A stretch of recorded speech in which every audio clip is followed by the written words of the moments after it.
100 करोड रुपये जे प्रत्येक वर्षाला डबल होणार पुढच्या 3 वर्षासाठी, की 1 रुपये जो प्रत्येक महिन्याला डबल होणार पुढच्या 3 वर्षासाठी? तुम्ही कोणता ऑप्शन निवडाल हे कमेंटमध्ये नक्की सांगा. चला आपण रिझल्ट बघूया. 200 करोड रुपये जे प्रत्येक वर्षाला डबल होणार पुढच्या 3 वर्षासाठी, तर एका वर्षानंतर त्याची व्हॅल्यू असणार 200 करोड रुपये.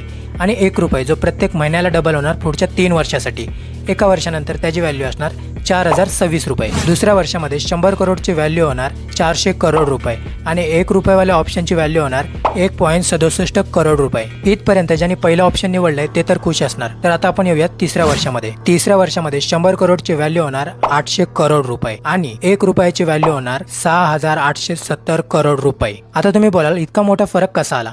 तर हीच आहे कंपाऊंडिंगची खरी ताकद. 1 रुपये 36 वेळा डबल केला तर त्याची व्हॅल्यू होते 6870 करोड रुपये. हे सांगण्यामागचा हेतू एवढाच आहे की इन्व्हेस्टमेंट, बिझनेस किंवा नॉलेज ह्याच्यामध्ये कंपाऊंडिंगचा खूप मोठा रोल असतो. म्हणूनच कंपाऊंडिंगला जगातील 8वा अजूबा बोललं जातं.